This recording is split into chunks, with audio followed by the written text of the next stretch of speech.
Roughly 10 blocks separate two structures in the Núñez neighborhood of Buenos Aires that are synonymous with Argentina's 1978 World Cup win and the country that celebrated. The first is River Plate's monumental home, which exploded in joy on June 25 of that year when Mario Kempes and Daniel Bertoni struck in extra time to seal the hosts' 3-1 final win over Netherlands and their first-ever Jules Rimet trophy. A short walk past the monumental on Libertadores Avenue, however, takes you to another infamous building. At the same moment that Daniel Passarella was lifting the World Cup, the Navy Mechanics School, ESMA, was a clandestine concentration camp, where countless disappeared political prisoners were housed and tortured by one of the bloodiest military dictatorship in South American history. Those murderous criminals used the cup for their own ends, a party for everybody, to justify their illegal rule in the midst of a campaign of annihilation against those that spoke out against them. The story of how the World Cup came to Argentina is a snapshot of the crippling instability that gripped the country in the 1960s and 70s. The decision to hand them hosting duties was taken by FIFA in July 1966, 1 week after a coup d'état led by General Juan Carlos Onganía had overthrown Arturo Illia's democratic rule. Preparations for 1978 began in a context of repression and popular opposition to military dictatorship, spearheaded by an armed struggle led by the Marxist, ERP and Peronist Montonero groups. Democracy eventually returned in 1973 and coincided with a return from 20-year exile of Juan Domingo Perón, who was elected president the following year. The old strongman, however, was in ill health and passed away just a year later, handing the presidency to his vice and third wife, Isabel. Conflict continued to tear the country apart, leading to yet another coup in 1976 with General Jorge Rafael Videla as its figurehead. It was the sixth time the military had taken control in the 20th century, and would surpass all previous dictatorship in its bloodlust and resistance to opposition. Human rights groups estimate that 30,000 people were disappeared during the period that lasted from 1976 to 83. Some were active militants in groups like ERP and Montoneros, although the vast majority were peaceful activists, trade unionists, student activists, critical journalists and artists and other individuals active in the church or anti-poverty campaigns. And in the middle of such destruction, Videla and his military cronies took it upon themselves to host the most controversial World Cup since Benito Mussolini's Italy staged the 1938 edition. The World Cup was seen as the perfect manner to polish the dictatorship's image in the face of accusations of torture, murder and disappearances that were beginning to appear in the world press, filtered out by exiles. Coup leaders dressed in uniform and in civilian clothes imagined the cup as a perfect stage to wash away their guilt and reinvent themselves, writes Gustavo Campana in his book Stands Without People, which rakes over in minute detail the steps taken by the military to ensure the show would go off without a hitch.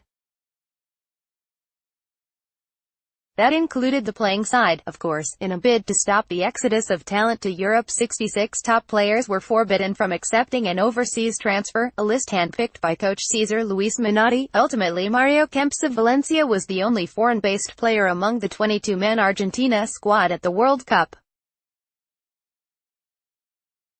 Videla also moved to clean up the streets themselves, taking a bulldozer to the shanty town situated closest to the monumental stadium and packing hundreds of thousands of the settlement's inhabitants on trains out of the city.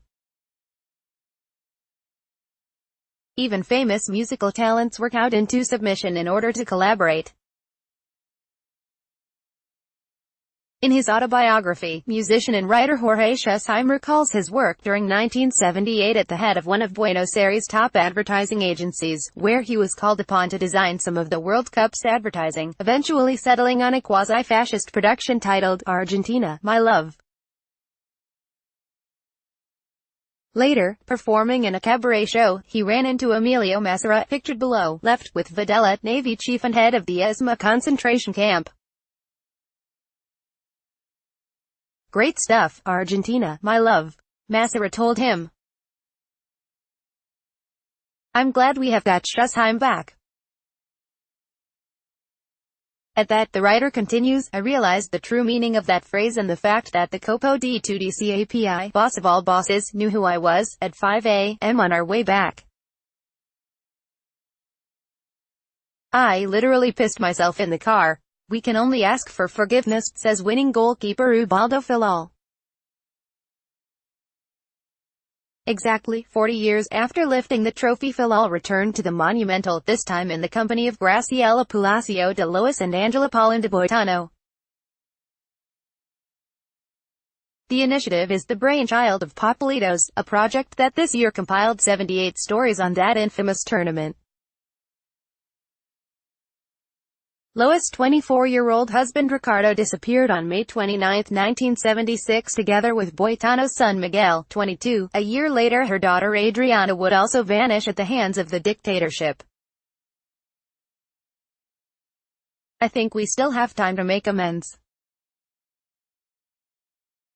We have taken stock of what happened, the joy of the triumph and the sadness at knowing that our compatriots died in that way. Graciela Lois, meanwhile, sums up the anguish felt by those affected in the campaign of terror. I remember that my dad would never miss a game and I couldn't even watch because the only thing I could think about was my husband's disappearance. We lived in sadness because we knew that a lot of things were being covered up in the World Cup. Sadly, at that time our voice was not heard. My husband was kidnapped right there, in the ESMA, where you could hear the crowd's roars in games. Filal later received a pointed warning of how dangerous those in charge of the country could be. In 1979 the goalkeeper was angling for a move away from River Plate. Massera's Navy right-hand man Carlos Lacoste, a Millonario fanatic, called him in for a meeting. Lacoste called me, he pulled out a pistol and put it on the table. He said, if I want I can make you disappear and nobody will ever know. I was just a kid and I didn't understand. With time you say to yourself, he could have killed me. At that time I didn't register it. It was very painful. Outside of Argentina, meanwhile, the brunt of opposition to the 1978 World Cup was concentrated in France. This was no coincidence, as well as local subversives, the dictatorship, sinister word for those targeted. More than 20 French nationals number amongst the disappeared. One of the most notorious cases is that of René Leonie Duquette and Alice Domon, two nuns that in an ironic twist of fate cared for General Videla's severely disabled son prior to his rise to power. The pair were tortured in the ESMA and on December 18, 1977, drugged and loaded onto a plane and thrown into the Rio de la Plata, victims of the aptly named death flights run from the concentration camp. On May 23, 1978, France coach Michel Hidalgo set out for Bordeaux, where he was due to take a train to Paris and from there the flight that would take Les Blues to Buenos Aires. He almost did not make it. During the trip 3 men blocked his car and forced him into the woods at gunpoint, although he later managed to elude his captors. The vehicle was traced back to a group called Proletariat Left, who later sent out a statement taking responsibility for the failed kidnapping. With this purely humanitarian action we wanted to call attention to France's hypocritical complicity, as the principal exporter of military materiel to Argentina, and announce that they are supporting Videla's massacres with their World Cup participation. With the French political spectrum split, however, the team traveled to Buenos Aires, going out in the first round after defeats to Argentina and Italy. One famous urban myth, though, must be debunked. Netherlands legend Johan Cruyff did miss out on the World Cup, with many believing that his absence owed to humanitarian objections against a nation that would go on to beat the Orange 3-1 in the final. But Cruyff himself has stated on numerous occasions that a failed kidnapping attempt the year before the finals convinced him not to travel. "I had a rifle at my head, I was tied up, my wife tied up, the children were in the apartment in Barcelona," he said to Radio Catalunya in 2008. With his family terrified and under police protection, he was not prepared to leave them. "To play a World Cup you have to be 200%. There are moments when there are other values in life." The finals themselves ended with the photo of Videla, his acolytes and the Argentine public in general dreamed of Captain Daniel Passarella lifting the World Cup in front of a packed Monumental. To get to the final in the first place, however, the Albiceleste faced a daunting challenge, and created in turn one of the competition's most hotly contested controversies. Argentina needed to beat Peru by 4 goals or more in their final second-round group game to surpass Brazil on goal difference and join the Netherlands in the decider. 2 goals from Camps, a further brace from Leopoldo Luque and strikes from Alberto Tarantini and René Houseman meant they achieved that unlikely feat with ease. The manner of victory, however, has been disputed almost ever since full-time was blown in Rosario's Gigante de Arroyo Stadium. And the unearthing in recent years of a photo that shows the dictator Videla in Peru's dressing room prior to kickoff can only heighten suspicions. Videla threatened them.